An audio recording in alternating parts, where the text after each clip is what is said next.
Our first topic is thermal physics, which is all about looking at temperature changes and heat transfer. The things you're going to need to know and get your head around are temperature equilibration, so thermal equilibrium. You're going to need to know and use the Kelvin scale, and you also need to be able to explain it and understand the basis of the Kelvin scale. So we're starting pretty gently, especially if you're a chemist. This should all be pretty straightforward. There are a couple of things I just want to get clear and straight in your heads. And the first one is just to make sure that you know what the difference between temperature and heat is.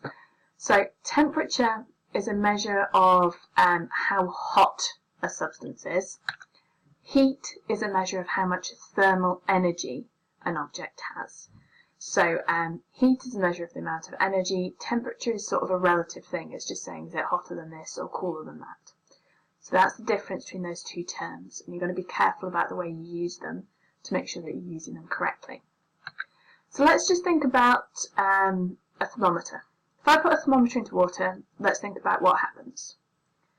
So I put the thermometer in, but before I do, it's reading temperature. When I put it into the hot water, the reading on the thermometer increases, then the reading on the thermometer stops increasing, and it now reads the temperature of the water. So let's think about what's happening in terms of the temperature. So to start with, when it's just reading a temperature before I put it in the water, the thermometer is telling you its own temperature. When the reading increases, the fact that the scale is changing shows that the temperature of the thermometer is increasing. And when it settles, the thermometer is now the same temperature as the water. Pretty straightforward, right? So let's think about it in terms of heat, because it is slightly different when we talk about it in heat. Beforehand, the thermometer has got the same amount of thermal energy as its surroundings. So when it's giving that reading, it's because it's got the same energy as its surroundings.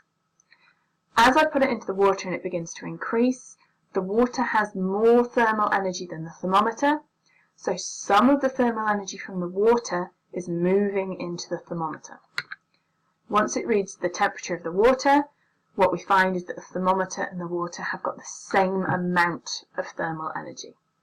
So when we're talking about the heat and the temperature, there are different underlying processes going on and different concepts that explain what's happening.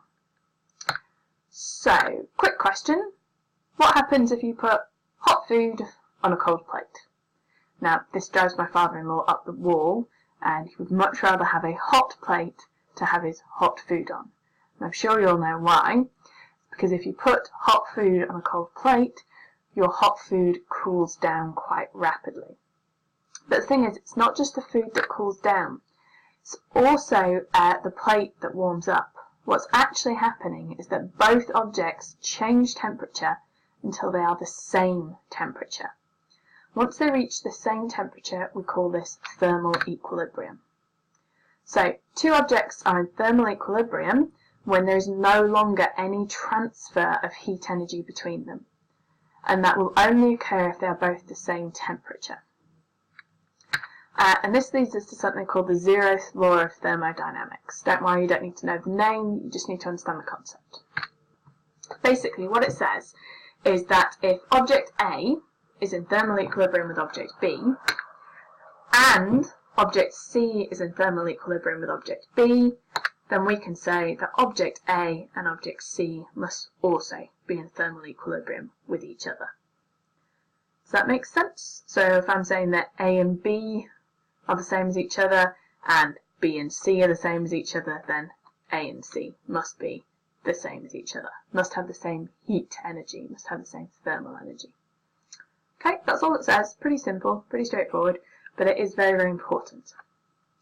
And because this law is what lets us use thermometers. Because if this weren't true, the thermometer wouldn't work. So it's very, very important.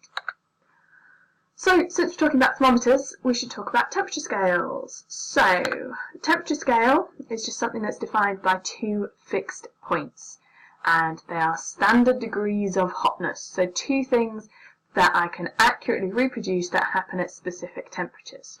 So, if you think about the Celsius scale, generally when we want to say that I'm using degrees Celsius, but I just want to talk about it as a temperature, I'm going to use a theta symbol. That's the unit, degrees C. And the fixed points that it's based on are ice, so 0 degrees C is when the temperature of ice melts, and at the other end we've got 100 degrees C, which is the temperature at which water boils at standard atmospheric pressure. So those are the 2 points that the Celsius scale is based on. They're easily reproducible, they're clear, and we just divided it up between 0 and 100, just for the sake of ease, really. So that's the Celsius scale, which you should already be very familiar with.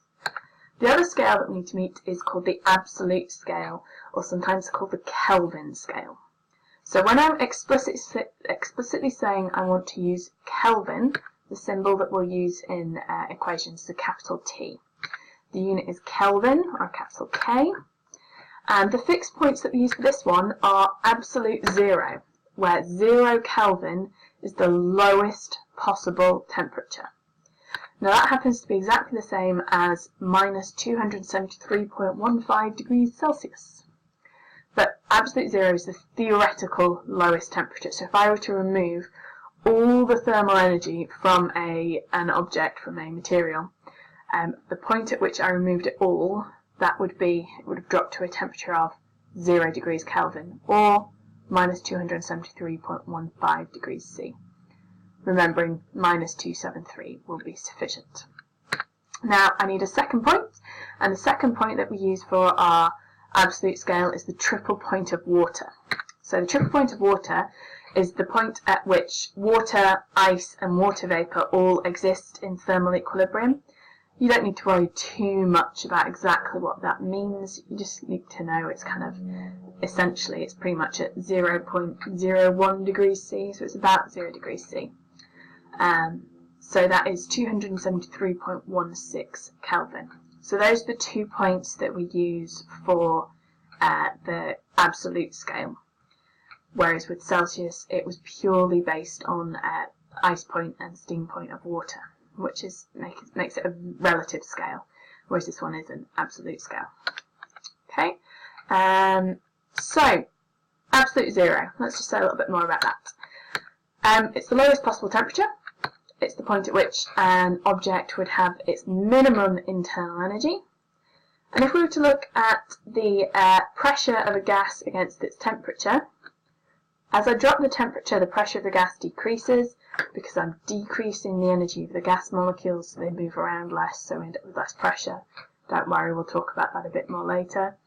But as I decrease the temperature, the pressure decreases, so the point at which the pressure would be nominally 0, so the molecules would stop moving, that would be the minus 273 degrees C, or 0 Kelvin.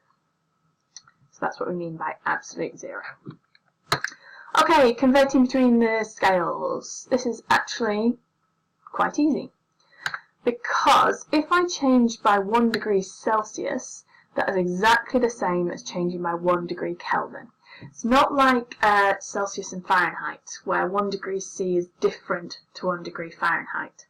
For Celsius and Kelvin, it's the same amount. So a change of 10 degrees C is exactly the same as a change of 10 degree Kelvin. It's just the point at which I call 0 is shifted. That's all. So it's quite easy to change between them. So if I want to go from degrees C, degree C is just equal to the number of Kelvin minus 273.15. If I want to go the other way, the number of Kelvin is the number of degrees C plus 273.15. So pretty straightforward. Again, you can just use 273. So just to illustrate what I mean about it being shifted, you can see that for the absolute scale, 0 is minus 273 Kelvin, and 0 degrees C is 273 Kelvin. So here to here is a change of 273, and here to here is a change of 273. It's just shifted along. That's all there is to it. Okay, I'm going to leave it at that. Like I said, nice, gentle, easy topic to start us off. Remember though, if you have any questions, make sure you ask them when you see me. Okay.